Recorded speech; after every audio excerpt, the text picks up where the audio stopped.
Hello guys, welcome to Inception BD. আমি Mohammad Hridoy Hossain, founder and CEO at Inception BD.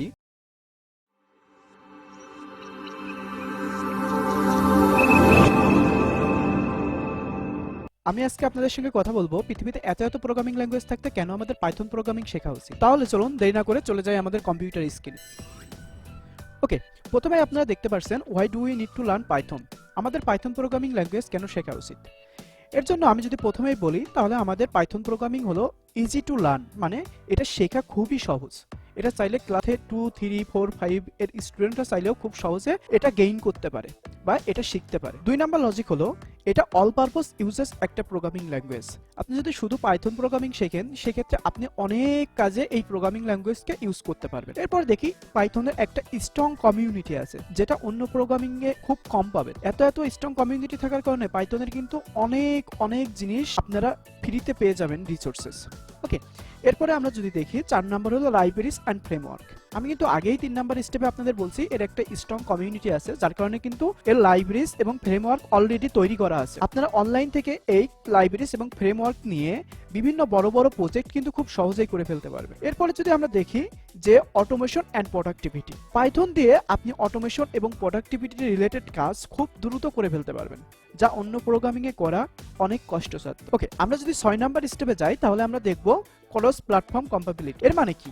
Suppose মনে করেন আমরা operating system হিসেবে উইন্ডোজ ব্যবহার করি, কেউ লিনাক্স ইউজ করে, কেউ ম্যাক ওএস ইউজ করে, এরকম বিভিন্ন রকম অপারেটিং সিস্টেম অনেকে ইউজ করে থাকে। সব ক্ষেত্রে কিন্তু আপনি পাইথন প্রোগ্রামিং করার জন্য যে জিনিসগুলো প্রয়োজন সেগুলো পেয়ে যাবেন, যার জন্য কি পাইথনকে বলা হয় ক্রস প্ল্যাটফর্ম কম্প্যাটিবিলিটি একটা প্রোগ্রামিং ল্যাঙ্গুয়েজ। ওকে, এরপর আমরা দেখব এই প্রোগ্রামিং ল্যাঙ্গুয়েজের ডিমান্ড অনেক বেশি, যার কারণে হলো আমাদের প্রোগ্রামিং ল্যাঙ্গুয়েজ হিসেবে পাইথনটাকে শেখা উচিত। এরপরে যদি আমরা চলে যাই যে which type of work we can do using Python. Python শিখলে আমরা কি ধরনের কাজ করতে পারবো? প্রথমে যদি আমরা দেখি ডেটা সায়েন্স এবং মেশিন লার্নিং। আপনারা সবাই জানেন যে বর্তমানে পৃথিবীতে ডেটা সায়েন্স এবং মেশিন লার্নিং এর জব কত পরিমাণ ফাঁকা থাকে। এর জন্য এই যে ফিল্ড ডেটা সায়েন্স এবং মেশিন লার্নিং, এই ফিল্ডে কিন্তু এক্সপার্ট লোক পাওয়া যায় না ইন্ডাস্ট্রিতে। সো আপনারা যদি পাইথন প্রোগ্রামিং শিখেন দেন আপনারা আপনাদের ক্যারিয়ার ডেটা সায়েন্স এবং মেশিন লার্নিং এর দিকে মুভ করতে পারবেন খুব সহজেই। এরপরে যদি আমরা দেখি ওয়েব ডেভেলপমেন্ট, বর্তমানে ওয়েব ডেভেলপমেন্ট কিন্তু বিভিন্ন প্রোগ্রামিং ল্যাঙ্গুয়েজের একটা সমন্বয়ে একটা ডেভেলপমেন্ট টিম তৈরি হয়। ওয়েব ডেভেলপমেন্টের দুইটা জিনিস, একটা হলো ফ্রন্ট এন্ড ডেভেলপমেন্ট, একটা হলো back end development. Back end ডেভেলপমেন্টের জন্য মোস্ট পপুলার যে লাইব্রেরি সেটা হলো জ্যাঙ্গো।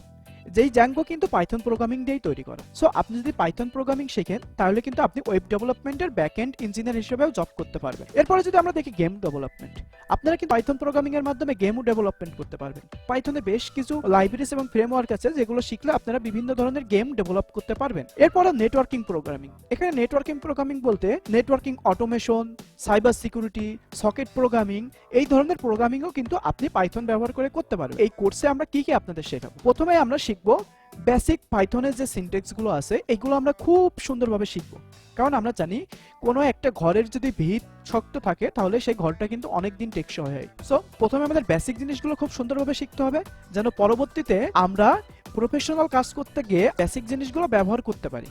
ওকে, এরপরে আমরা দেখব যে এই যে বেসিক যে পাইথনের সিনট্যাক্স গুলো শিখলাম এইগুলো ব্যবহার করে আমরা 10+ রিয়েল টাইম যে প্রজেক্টগুলো ইমপ্লিমেন্ট করা পসিবল সেরকম প্রজেক্ট করব, যেগুলো আপনার নিজের প্রবলেম সলভ করবে বা অন্য কারোর প্রবলেম সলভ করবে। এরকম রিয়েল প্রজেক্ট আমরা করব শুধুমাত্র বেসিক সিনট্যাক্স ইউজ করে। এরপর আমরা চলে যাব গিট এবং গিটহাব।